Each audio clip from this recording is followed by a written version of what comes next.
کښته څه وو دا پاوکم منافقینو بس اوازه ګډه کړې وه خو دا خو نو امیر خان متقي صاحب ولاړې د کفارو سره یو خبره لاسلیک کړه چې بره به تور سور زرغون پورته کړو چې موږ ژوندي یو په ذات د خدای کې راڅه پورته کړي څوک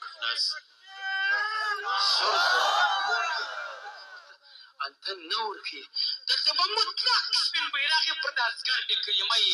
طیبه لا اله